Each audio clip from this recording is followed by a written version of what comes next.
Assalamualaikum warahmatullahi wabarakatuh. Waalaikumsalam. Bismillahirrahmanirrahim. Alhamdulillahirabbil alamin. Allahumma shalli wa sallim ala sayyidina Muhammadin dahiba bi rahmatillah adada ma fi ilmillah. Salatan wa salaman daimaini bidawami mulkillahi wa ala alihi wa sahbihi wa sallim. Subhanaka la ilma lana illa ma 'allamtana innaka antal alimul hakim. Allahumma rabbi shrah li sadri wa yassir li amri wahlul 'uqdatam min lisani yafqahu qawli wa saddid qawli wahdi qalbi bihaqqi sayyidina Muhammad sallallahu alaihi wasallam. Allahumma barik lana fi Rajab wa Sya'ban wa ballighna Ramadan wa inna 'ala siyami wal qiyam wa yahfazna minal asam. Anda lanjutin kajian kita dalam Khulasah Nurul Yakin di pasal 44 tentang hurujun Nabi minal sallallahu alaihi wasallam minal ghar. Keluarnya Nabi sallallahu alaihi wasallam dari gua Saur, gua di mana beliau menghentikan sejenak perjalanannya demi nunggu waktu di mana mereka orang-orang kafir Mekah saat itu biar nunggu mereka menghentikan pencarian baru Rasul melanjutkan perjalanan. Kalau gua Saur masih di Mekah, dekat, nggak jauh dari Mekah tuh dekat, masih pinggiran Mekah. Nah, jadi setelah ba'da anin qata'a al-bahsu, setelah anin qata'a terputus bahsu pencarian anir Rasul sallallahu alaihi wasallam, daripada Rasul sallallahu alaihi wasallam. Setelah putus upaya pencarian dari Rasul sallallahu alaihi wasallam, jadi setelah 3 hari 3 malam mereka nyari-nyari nggak dapetin hasil, mulai putus asa, kayaknya udah jauh nih. Mereka menduga Rasulullah pergi udah jauh, manggal kubar. Ya udah mulai mereda tuh. Kharaja ma'a sahibi, maka Rasulullah keluar bersama sahabatnya, dalam hal ini itu Sayyidina Abu Bakar. Wa qad aqama fil ghari salasain, di mana Rasulullah dan Sayyidina Abu Bakar telah tinggal di gua tersebut selama 3 malam, nginep 3 malam. Nah, di situ disebutkan selama masa Rasulullah nginep di gua Saur itu, gua bersejarah, masya Allah ya, guanya belum merubah sampai sekarang. Kalau kita ntar misalkan dikasih nasib sama Allah bisa umroh ataupun haji, jangan tinggalin tempat-tempat bersejarah ini, karena ini tempat yang masih orisinil. Kalau Masjidil Haram, Masjidil Nabawi udah dipugar, udah direhab, sehingga bukan asli di zaman Nabi itu mah. Tapi gunung-gunungnya, termasuk gua-guanya gua Hiro, tempat turunnya wahyu, gua Saur, tempat Rasul tinggal 3 malam, itu tempat yang masih orisinil. Sehingga dengan kita nempelin kaki kita di situ, nempelin tubuh kita di situ, mata kita memandang pada gua itu, sambung sama Nabi SAW, pernah dilihat sama Nabi, pernah nempel sama tubuh Nabi, pernah diinepin sama Nabi. Jadi jangan, itu sahabat Nabi yang masih hidup misalnya, berupa sejarah yang patilasan udah jelas-jelas masih orisinil, nggak ada rubahnya. Jadi nggak layak, kata Habib Abdurrahman bin Ahmad Al-Kaf di dalam kitab beliau namanya kitab beliau namanya bilang nggak pantas kita ninggalin tempat-tempat sejarah gitu, karena itu yang masih mutasil, masih bersambung dengan sejarah Rasulullah, nggak putus. Kalau Masjid udah putus dengan rehabnya tadi, beberapa bangunan sudah putus. Masjid Kuba juga udah di ini, Masjid Kuba ntar bakal sebutin Masjid Nabawi, Masjidil Haram. Nah, selama masa Rasulullah SAW menginap di Gua Saur, ada anaknya Sayyidina Abu Bakar bernama Abdullah bin Abu Bakar, seorang pemuda yang yang terdidik, yang cerdas, di mana dia tiap malam datang ke Rasulullah SAW, nginep sama Rasulullah sama Sayyidina Abu Bakar. Ntar sebelum subuh pulang ke Mekah. Kenapa? Biar nggak ngira, jangan ada kecurigaan bahwa dia ini kemana, enggak, ngiranya tidur sama mereka aja di Mekah. Pas udah pagi bangun, mereka bangun, dia bangun selama orang-orang, di saat orang-orang Mekah bangun. ketika bangun nguping sana nguping sini, memonitor kabar di Mekah, apakah ada cerita-cerita yang terkait sama Rasulullah sama Sayyidina Abu Bakar. Kalau ada mereka ngobrolin sesuatu tentang Sayyidina Abu Bakar sama Rasulullah, beliau nyimakin benar-benar tadi sampaikan kabarnya sama oh begini perkembangan beritanya. Jadi beliau jadi ibarat wartawannya gitu, cari berita antar ngabarin Rasul begini perkembangan di Mekah begini. Nah, jadi dia datang lagi ntar ke gua tahu tadi kalau udah malam udah pekat ya, udah malam banget baru datang lagi ke Rasulullah. Kalau udah sebelum subuh balik lagi gitu. Nah, di mana di situ ada seorang bernama Amir bin Fuhairah. Nah, ini pinternya, cerdasnya dia. Kalau Sayyidina Abdullah bin Abu Bakar ini, Abdullah bin Abu Bakar pergi, dia di belakangnya. Belakang bawa domba, kumpulan domba. Jadi nginjek bekas injekannya Abdullah bin Abu Bakar untuk ngilangin jejak. Jadi susah dideteksi. Kalau ketahuan kan ada jejak ini kemana, ngarah ke sana. Wah, ntar ketahuan. Arahnya ke tempat di mana Rasul takutnya dikhawatirkan ketahuan. Ini ada bolak-baliknya. Jadi selalu diikutin. Mau pulang mau pergi diikutin sama Amir bin Fuhairah. Sehingga pagi-pagi nggak ada jejakan apa, ini domba doang di jalan di sini. Gitu. Jadi pergi.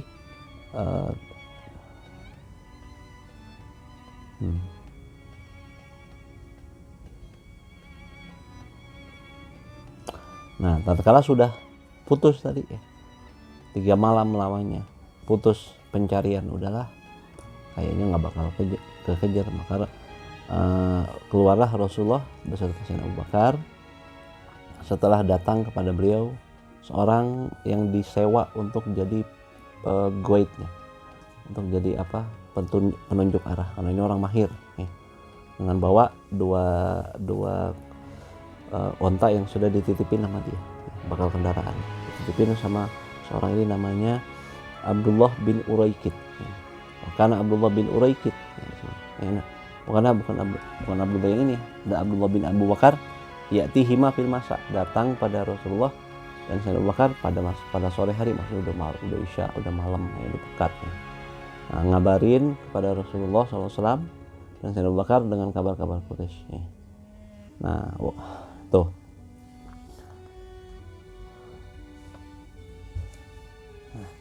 Seorang yang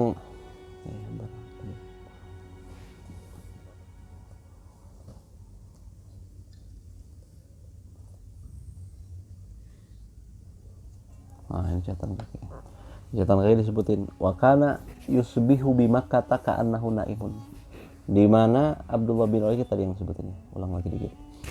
Di mana kalau sudah pagi hari dia berpagi hari, Abdullah bin Abu Bakar ini di Mekah, seakan-akan dia tidur bersama orang Mekah di Mekah.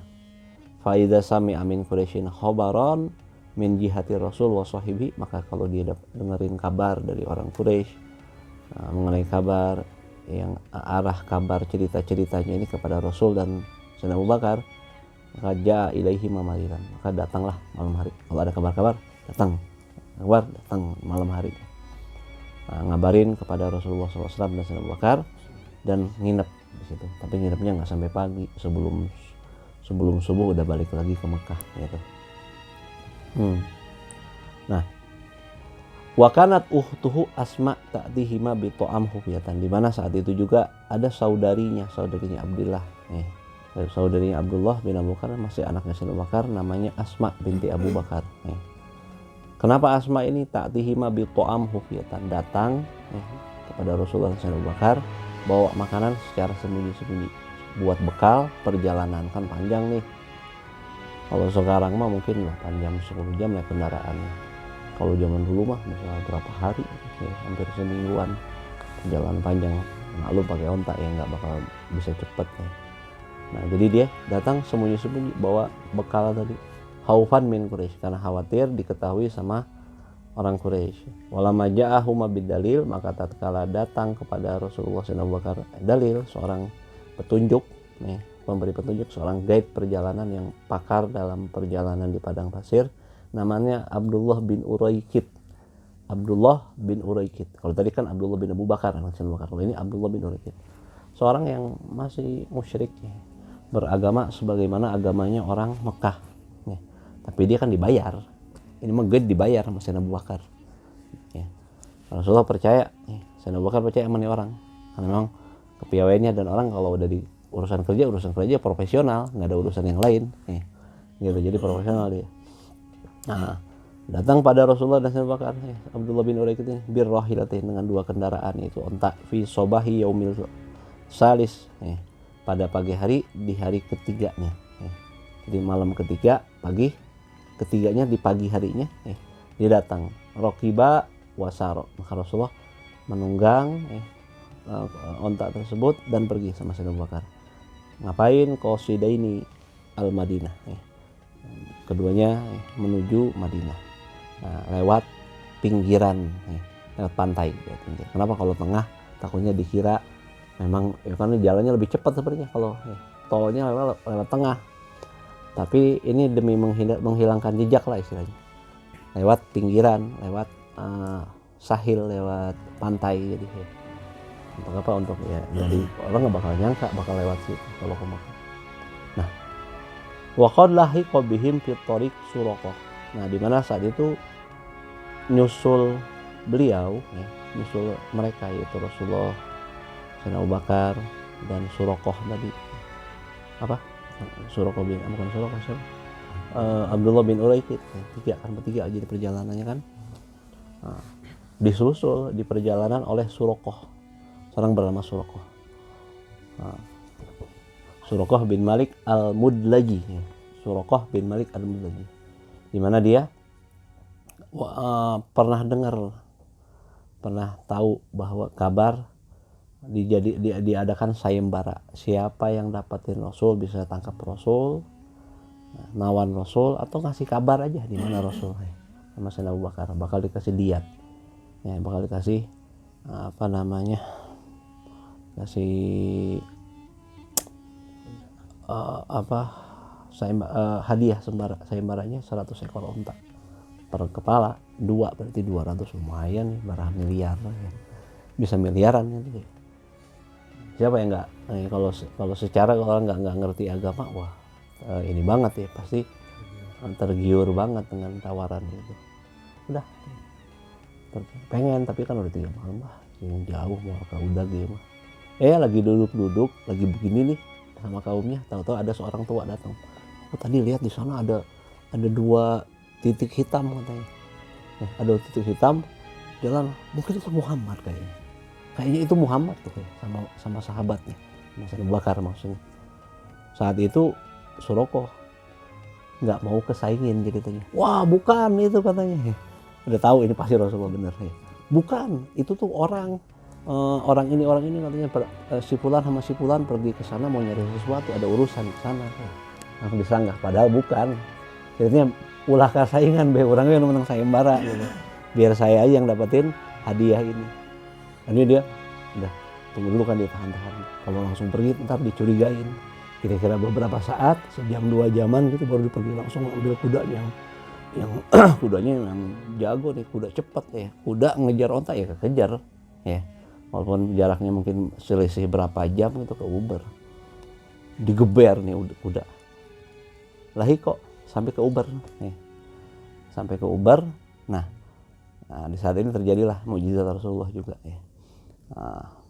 Wa arada ayaqtula Rasul sallallahu alaihi wasallam, dia pengen bunuh Rasul. Fafashila, namun dia gagal ya. Catatan kaki disebutin wa kana qad sami'a bil jaidah, di mana dia pernah dengar tentang hadiah allati ja'alat Quraisy, yang sudah disayembarakan hadiah tersebut sama orang Quraisy. Liman ya'tihim bi Muhammad, bagi siapapun yang bisa bawain Muhammad ya Rasulullah SAW. Falahikor Rasul, maka dia nyusul Rasul hatta dana minhu, sampai udah dekat jaraknya sama Rasulullah, udah kelihatan ya, di hadapan mata gitu dekat. Fa'asarat fa Rasul, namun tergelincir kudanya, udah dekat malah tergelincir. Faharra anha, sampai dia tersungkur. Udah tersungkur, summa raqibah, dia naik lagi ke kuda ya. Wasaro berangkat lagi. Hatta soro sampai dia dengar yasma'u qira'atar Rasul SAW. Dengerin Rasul lagi baca Quran. Biasa kalau kuda itu ada apa sih biar kenceng. Kalau onta khusus onta nih. Onta kalau mau kenceng jalannya bawain syair, dendang-dendang syair, lagu-lagu. Jadi dia cepat. Termasuk baca Quran jadi semangat deh. Kalau bayangin cepat. Rasul lagi baca Quran.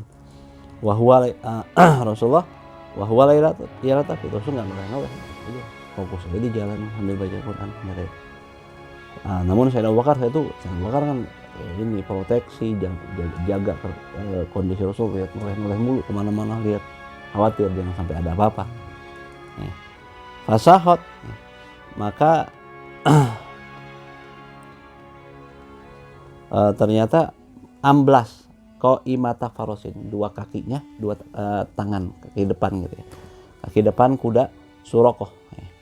Waktunya udah naik lagi dia, di kali kedua dia naik dengan Rasulullah baca Quran, dia jalan, ambles kan padang pasir, jadi masuk sampai ke batasan lutut si kuda, dua-duanya.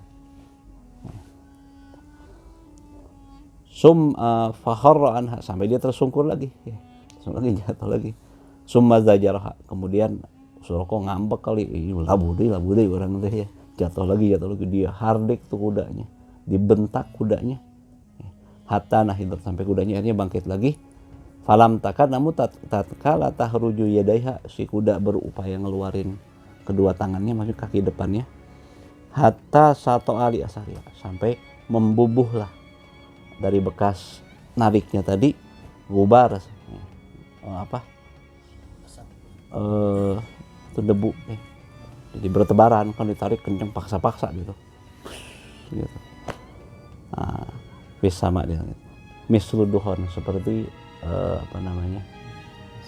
asap, sampai jadi kayak asap, mengaburkan matanya, pandangannya nggak kelihatan. Fa'alima Surokoh, akhirnya sadar juga Surokoh anna amalahu doyun, wah ini usahanya bakal gagal, ini nggak pernahnya kayak gini, kenapa sih kok gini mulu, kok kayaknya apes banget, kayaknya ini nggak bakal sia-sia aja, nggak bakal bisa dipaksa-paksa juga, bakal nggak benar. Sampai dia terpikir dalam hatinya, Surokoh ceritakan sama ulama sejarah bahwa dia pernah cerita gitu, nyeritain bahwa dia bilang, wah ini Muhammad bakal berhasil, bakal dimenangkan dakwahnya. Akhirnya dia khofa ala nafsi, dia takut atas keamanan dirinya. Fanadahuma, hanya dia manggil keduanya, Rasulullah SAW, Abu Bakar, wa talaba minhumal aman, minta kepada keduanya, pada Rasulullah SAW, Abu Bakar, jaminan keamanan, kontrak keamanan, minta jaminan keamanan. Fa'amina waraja, maka saat itu fa'amina waraja, Rasulullah suruh Sayyidina Abu Bakar untuk nyatat kontrak keamanan, bahwa dia kalau makan Rasulullah udah punya pemerintahan berkembang, misalkan nyerang Ka'bah, dia nggak bakal diganggu apa-apa gitu ya. Dicatat sama Sayyidina Abu Bakar, Rasulullah suruh catat surat kontrak tadi, dikasih sama Surokoh. Surokoh nawarin bantuan sama Rasulullah, mau bekal gak? Kalau Rasul bilang, kami nggak butuh, untuk bekal kami sudah ada, kami hanya minta kamu agar diam, jangan cerita siapa-siapa tentang kami ada di sini. Akhirnya dia pulang dengan keadaan nihil, nggak dapetin apa-apa. Nah semenjak setelah itu dia pulang, ketemu di jalan ada orang masih berupaya, ada yang nyari-nyari juga, beberapa orang bilang, udah nggak usah, pulang aja, kalian nggak bakal menang, nggak bakal ketemu, udah jauh ya. Jadi bilang udah jauh. Gitu bagaimana Allah membela Rasulnya dalam keadaan tertentu, memang Allah yang jamin keamanannya.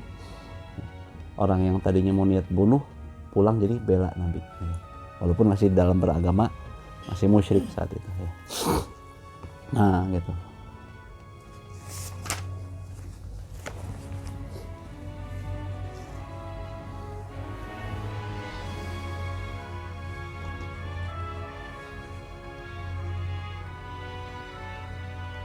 Nah di mana saat itu penduduk Madinah, di saat mereka sudah dengar kabar bahwa Rasulullah SAW keluar, akan datang pada mereka, akhirnya mereka tuh keluar ke satu daerah namanya Harroh. Harroh ini apa? Harroh itu satu daerah yang berbatu, batunya saking panasnya sampai jadi panas menghitam, kebakar sama sorotan matahari, panas banget, nah, gitu. Mereka bela-belain datang ke tempat Haroh tadi untuk ngintip dari jauh, udah datang nih belum Rasul, bela-belain karena mereka udah rindu, dengar kabar Rasul, udah beriman sama Rasul, tapi belum ketemu Rasul. Datang Rasul mau datang, wah, bangkit semangat mereka, pengen nunggu mana nih nabinya. Keluar ke Haroh, panas-panas dari pagi nungguin. Karena ayeuna kayaknya sekarang ya terus ditunggu di lantai. Sampai kepanasan nggak kuat, udah siang baru pulang. Udah bener-bener nggak kuat baru mereka pulang. Nah, gitu. Itu mereka lakukan tiap hari dia dapat lakukan itu. Penting apa? Penasaran, Nah, gitu. Terus di sini di pasal 45 an-nuzulu bi Kuba. Tiba di Kuba, satu daerah pinggiran Madinah, dekat sama Madinah. Nggak nyampe sejam. Paling juga kalau pakai mobil tuh cuman 20 menitan kurang lebih. Dekat ya. Nah, Rasulullah sampai Kuba dulu sebelum ke Madinah, singgah di Kuba, tiba di Kuba. Nah, di situ dibangunlah satu masjid, awwalu masjidin buniya fil Islam. Dibangun satu masjid, adalah masjid pertama yang dibangun dalam Islam. Di masjid pertama dalam Islam, Masjid Kuba, bersejarah. Nah, sholat di Masjid Kuba itu menyamai 100 rakaat, satu rakaatnya kalau satu rakaat berbanding 100 rakaat. Makanya disunahin di situ sana kalau sunnah. Masjid Kuba dekat. Wasala Rasulullah SAW, tiba Rasulullah SAW Kuba, ke daerah Kuba, fil yaumis tsani min Rabiul Awal, pada hari kedua daripada Rabiul Awal, tanggal 2 Rabiul Awal. Itu al-muwafiqu bertepatan salasina min September sanah sitami'ah wa isna wa isyirin Masehi. Itu tanggal 30 September tahun 622. Sekarang berapa? 2022. Ulangin aja 622. 1000 tahun sekian ya. Berapa tahunnya? Wa hadza awalu tarihin jadidin li dhuhuril Islam. Ini merupakan awal penanggalan dalam penanggalan baru untuk tampaknya Islam. Tampaknya Islam dimulai dengan periode Madinah. Kan di Mekah belum berarti lah dakwah Rasulullah, belum dapat hasil apa-apa. 13 tahun lamanya luar biasa. Nggak dapetin kecuali dikit yang baru masuk Islam. Sisanya udah hujatan, gangguan, upaya pembunuhan, upaya pembulian dan sebagainya. Nah, ketika periode Madinah, di sini ketika tinggal di Kuba itu dimulai awal penanggalannya.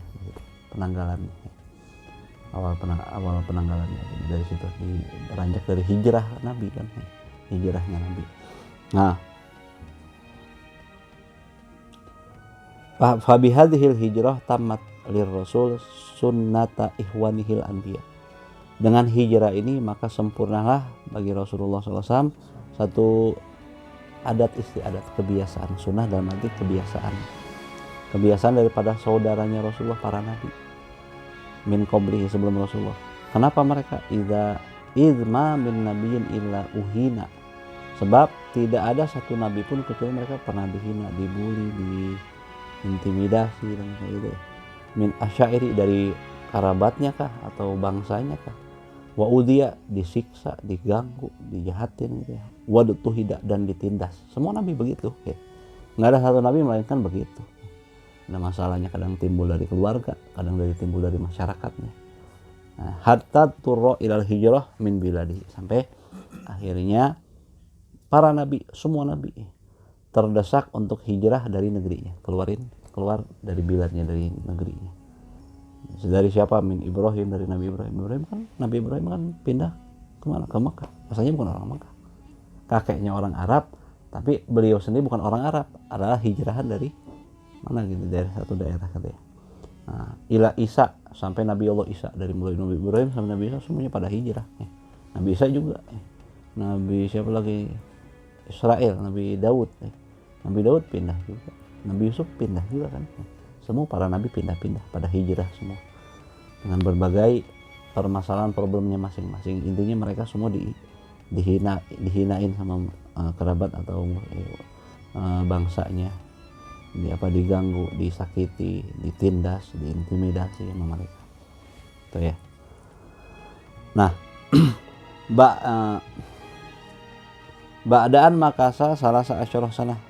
Itu Rasulullah hijrah itu setelah tinggal di Mekah selama 13 tahun dalam masa kenabian maksudnya. Jadi kalau totalnya masih 53 tahun, 1 sampai 40 kan belum dapetin risalah.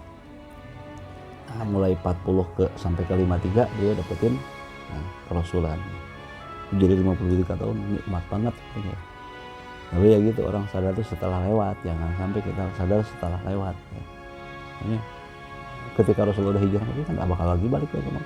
Walaupun Rasul mungkin haji, umroh, tapi nggak tinggal di Mekah, sekedar silaturahim. Tetap Rasul tinggal sampai meninggalnya di Madinah, sampai kuburinnya di Madinah. Jadi kebanggaan Madinah.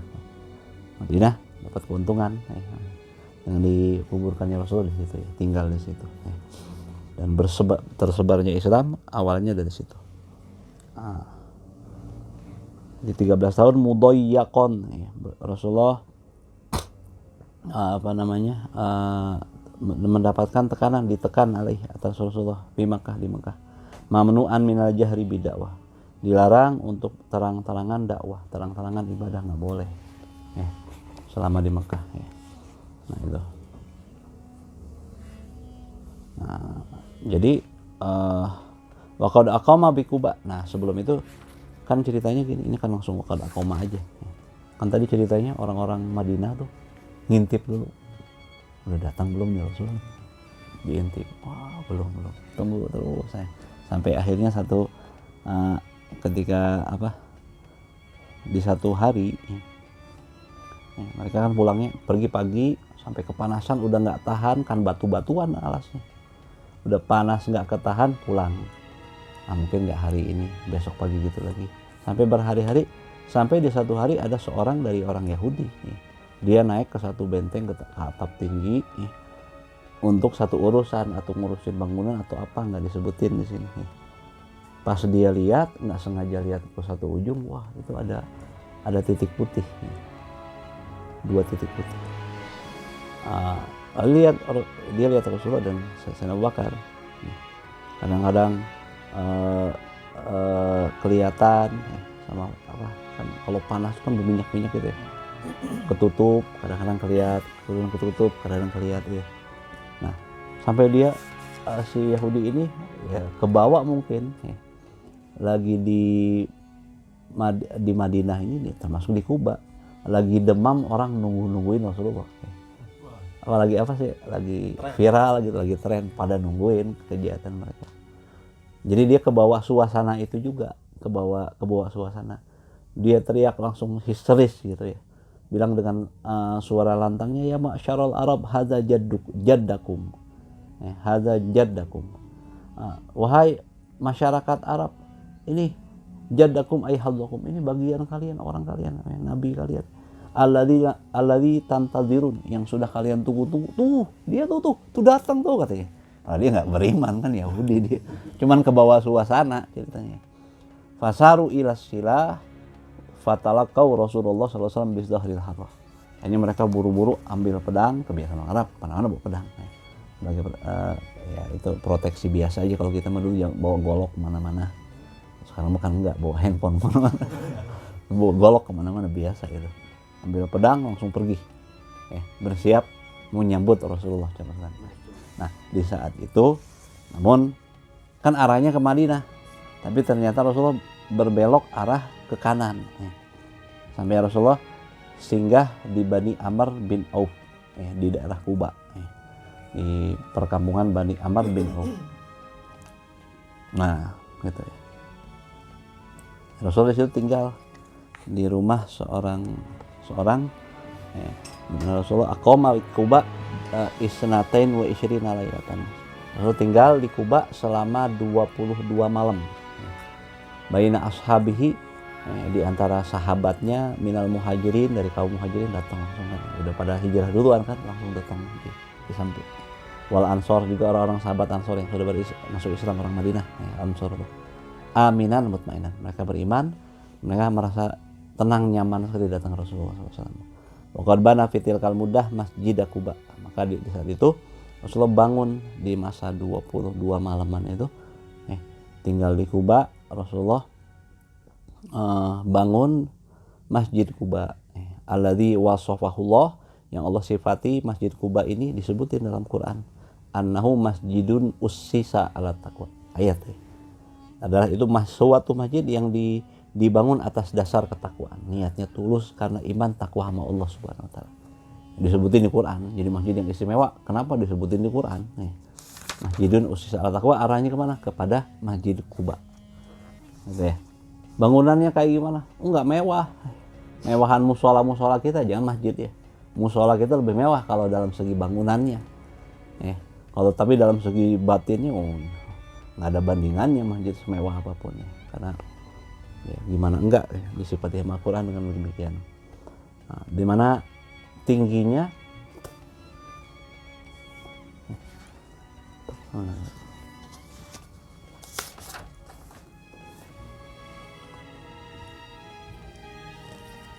Rasulullah sholat di situ ya.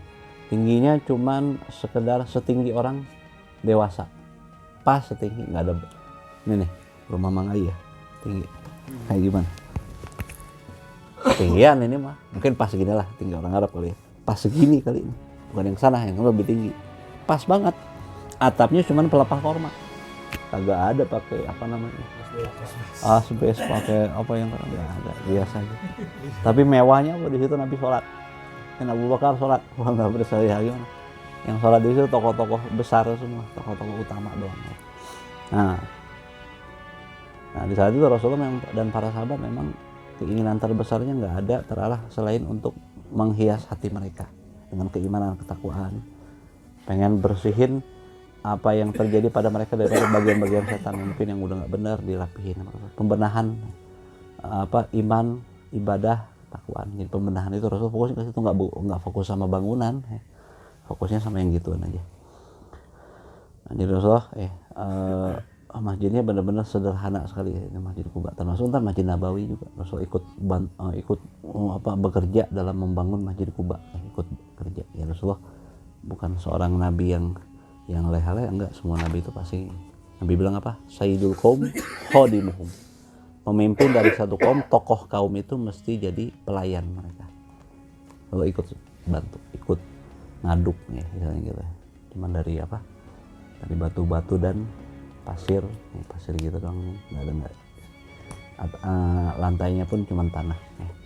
Gitu, insya Allah minggu depan kita bahas tentang Rasulullah sampai ke Madinah. Ini kan sampai ke Kuba. Pasal selanjutnya tentang pasal Madinah insya Allah kita baca di kesempatan yang akan datang. Wallahu a'lam bishawab. Ya Rabbana tarafna bi annana tarafna wa annana asrafna ala ladha asrafna fatub alaina taubah taghsili kulla haubah wa sullana al-awrati wa aminir rawati wa ghfir li walidina rabbi wa mauludina ihwani وسائر الخلان وكل ذي محبة أو جيرة أو صحبة والمسلمين أجمعين. ربي فاسمع فضلا وجودا منا باكتساب منا بالمصطفى الرسول نحظى بكل سولي صلى وسلم ربي عليه عد الحبي وآله وصحبه دادا طاش صحبي والحمد لله في البدء والدناهي والحمد لله في البدء والدناهي. سبحانك اللهم وبحمدك أشهد أن لا إله إلا أنت أستغفرك وأتوب إليك.